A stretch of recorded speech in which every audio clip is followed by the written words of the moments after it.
Best varicose veins చికిత్సనే పొందండి. నొప్పి లేని చికిత్స కోసం సంప్రదించండి ఎబిస్ హాస్పిటల్. ఇవాళ గోధుమ పిండి లడ్డు చేసుకుందామండి. మన వైపు ఎండాకాలం స్వీట్ల లెక్క అసలు ఉండదు. మనం ఎండాకాలంలో తినాల్సిన స్వీట్లు, శీతాకాలంలో తినాల్సిన స్వీట్లు, ఇలాంటి ఆలోచనలు అసలు చెయ్యం మనం. చాలా తక్కువ. ఎండాకాలం తీపి తిన్న కొందికి ఇంకా దాహం పుడుతుందని మనం నెయ్యి వేసే స్వీట్లు గీట్లు తినం, అట్లు పోసుకోం, ఏదో తేలిగ్గా అన్నం తిందామని చూస్తాం కదా. నార్త్ ఇండియన్స్ ఎండాకాలం బాగా స్వీట్లు చేసుకుంటారండి. సమ్మర్లో తినాల్సినవి అంటే చెమట పోసి నీరసపడిపోతారని ఎక్కువ చేసుకుంటారు. వాళ్ళు చేసినంత ఘనంగా చేయకపోయినా మనం కూడా ఇంచుమించుగా అలా చేసుకోవచ్చు. గోధుమ పిండి లడ్డు, ఈ గోధుమలలో మనం ఇంటి దగ్గర పట్టించామనుకోండి, గోధుమలు పట్టించుకున్నాక జల్లించకూడదు. అది లోపల ఉండే రద్దుతో గనక ఉంచుకుంటే అది చాలా బలమని లడ్లకి బాగుంటుంది అంటారు. అయితే మనకి ఇప్పుడు ఆటాలో ఎక్కువగా పీచున్న ఆట సెలెక్ట్ చేసుకుని ఒక గోధుమ పిండి తీసుకోండి. ఒక కప్పు గోధుమ పిండికి ఓ 3-4 స్పూన్లు, ఒక పావు కప్పు బొంబాయి రవ్వ అనుకోండి. దీనికి ఏంటంటే ఇంచుమించుగా కప్పుకి కప్పు నెయ్యి పట్టేస్తుందండి. నెయ్యి ఎక్కువ వేస్తారు వాళ్ళు. అంత నెయ్యి వేయకపోతే ఆ లడ్డు రాదు. మా చెల్లాయి ఒక అమ్మాయి ఏం చేస్తుందంటే, ఈ మనం నెయ్యి కరగబెట్టుకుంటాం, ఇంట్లో వెన్న చేసుకుని కరగబెట్టుకుంటామా, ఆ కింద గోదావరి ఉంటుంది కదా, అంటే ఏమనాలి దాన్ని, నేతి తాలూకు గోకు చివరి పార్ట్ పై నెయ్యి అంతా వంచేసుకుని ఆ గోకులో కొంచెం నెయ్యి వేసి గోధుమ పిండి వేయించేస్తుంది. ఆ గోకు కూడా కలిసేసరికల్లా మంచి రుచిగా ఉంటుంది. మొన్నే తిన్నాను ఆ స్వీటు, చాలా బాగా చేసింది. అలా కూడా చేసుకోవచ్చు. ఒకవేళ మనం వెన్న కరగబెడితే చివరి భాగంలో మనము ఇలా చేయొచ్చు అనమాట. అప్పుడు నెయ్యి తాలూకు రెసిడ్యూస్ ఉంటాయి కదా, వెన్న కరగబెట్టినప్పుడు అది కూడా కలిసి మంచి రుచి వస్తుంది. మన చాయిస్ ప్రకారం చేస్తామనుకోండి. ముందు కొద్దిగా నెయ్యి వేద్దామండి. ఇదేం కొద్ది అనకండి, బాగానే వేస్తున్నాను. జీడిపప్పులు వేయించేసుకుందాము. జీడిపప్పు కానీ ఈ ఎండాకాలపు పప్పులు ఏంటంటే, మనము పుచ్చగింజలు ఉంటాయి చూడండి, అవి బాగా వాడతారు ఈ లడ్లకి. మన వైపు ఆ పుచ్చగింజల్ని లడ్డూల్లోకి, తినే పదార్థాల్లోకి వాడడం అసలు మన పద్ధతి కానే కాదు. మనం ఎందుకు హిందీ వాళ్ళ పద్ధతులు పాటించాలి కదా. ఒకవేళ పాటిస్తామంటే పాటించుకోవచ్చు మనకు ఆసక్తిగా ఉంటాయి, కానీ అది మస్ట్ అండ్ షుడ్ చేయవలసింది కాదు.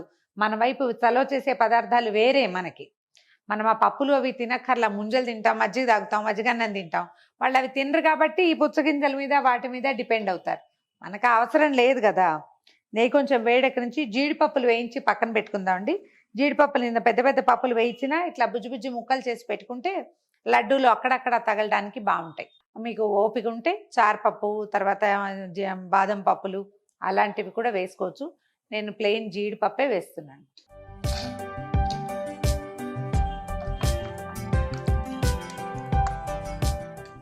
ఇంత నెయ్యి ఎందుకంటే అంటే తర్వాత పిండి వేయించడం కోసం ముందే ఎక్కువ నెయ్యి వేసేసాను.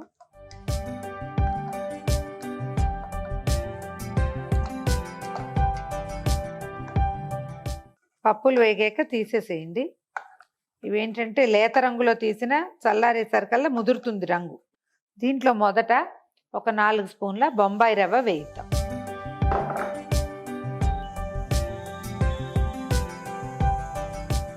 నెయ్యి ఎక్కువ ఉందని కంగారు పడకండి, గోధుమ పిండి ఏం కానీ ఇది మొత్తం వచ్చేస్తుంది. పిండికి రవ్వకి వేపులో కొంత తేడా ఉంటుందండి, అతుక్కుపోయి బాగా వేగదని ముందు బొంబాయి రవ్వ వేసాను. అయ్యాక గోధుమ పిండి వేసేయండి. ఇప్పుడు నిదానంగా పిండి వేయిద్దాం.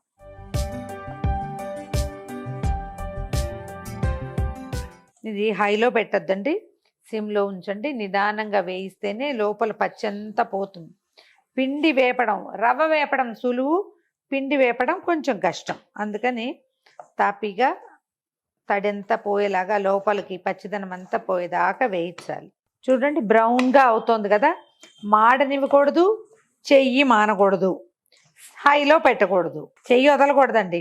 దీన్ని ఎంత ఓపికగా వేయిస్తే అంత బాగా వస్తుంది. దీనికి ఏం చేయాలంటే కొద్దిగా పాలు పోస్తాం. ఒక్కొక్క చిన్న చిన్న స్పూన్ చొప్పున పోద్దాం అంతే. మొత్తం మీద ఈ పదార్థానికి ఒక 3-4 స్పూన్ల పాలు పడతాయి అంతే. పాలు పోసి వేయించామనుకోండి, ఇదేమవుతుంది, చక్కగా రవ్వగా అవుతుంది. పాల తడిని పీల్చేస్తుంది అనమాట.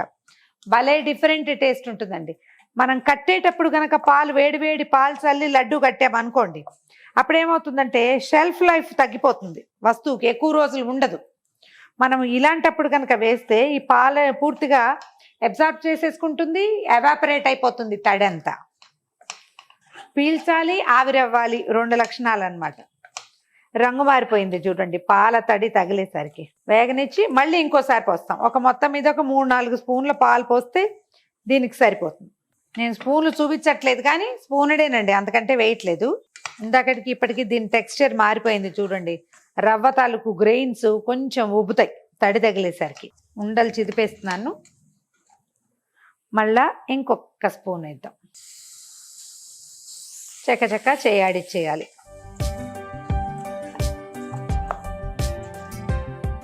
దాదాపుగా వేగిపోయిందండి.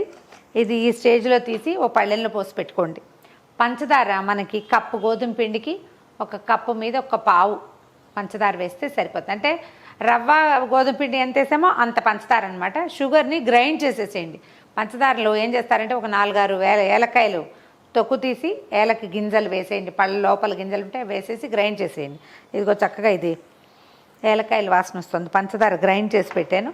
ఈ గ్రైండ్ చేసిన పంచదార వేసేసి మనం కావాల్సినంత కొంచెం నెయ్యి పోసుకుని లడ్డూలు చేసుకోవటమే, అంతే.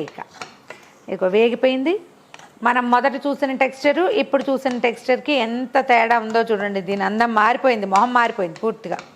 ఆపేద్దాము. స్టవ్ ఆపేసి దీన్ని ఒక పళ్ళెంలో పోసి చల్లారనిస్తే మనకి లడ్డూలు చుట్టుకోవటం సులువుగా ఉంటుంది. కొంచెం ఇది చల్లారాక మనం పంచదార పొడి చేసి పెట్టుకున్నాం కదా, అది ఇందులో కలిపేద్దాం.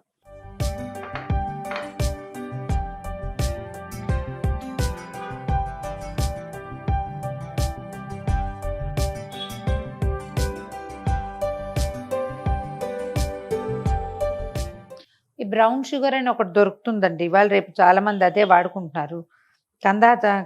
కండసారి చక్కెర అని చెప్తారు.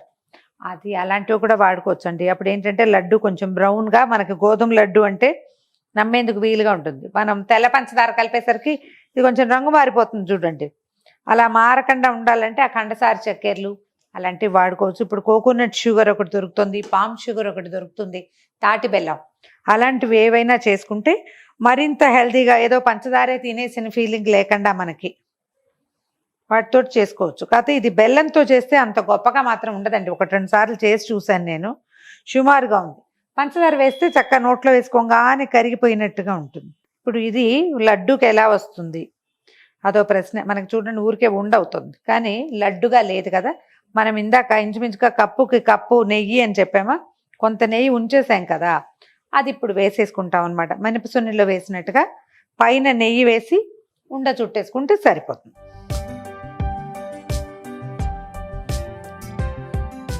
తర్వాత ఇగో మనం జీడిపప్పులు చిన్న ముక్కలు చేసి పెట్టాను, ఇవి ఇందులో కలిపేద్దాం. మీరేమైనా సారపప్పులు, బాదం పప్పులు ముక్కలు అలా వేసుకోదలుచుకుంటే అవి కూడా వేసుకోవచ్చు. ఇప్పుడు కొంచెం వేడి చేసి పెట్టుకున్నాను నెయ్యి, అది పోసేద్దాము. ఏం లేదు, ఇది కరిగితే మనకి ఈజీగా కదులుతుందని అంతే. లడ్డు చేయటానికి వీలుగా నెయ్యిని సరిపడగా కలుపుకోండి అంతే.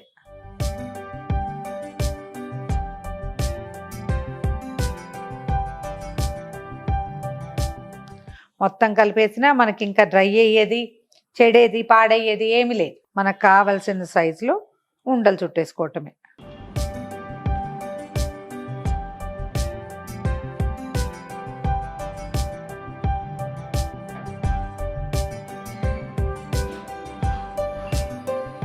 సరిపడా నెయ్యి పోసి లడ్డూలు చుట్టేసేయండి. ఇది కనుక మనం పంచదార కాకుండా కంటసారి చక్కెర వేస్తే ఇలా తెల్లగా రవ్వ లడ్డూలా కాకుండా బ్రౌన్గా గోధుమ లడ్డూలాగా మీకు కనపడతాయి. ట్రై చేసి చూడండి. ఫుల్ కప్పు నెయ్యి అని చెప్పైనా ఇంత కప్పు నెయ్యి మిగిల్చేసాను నేను.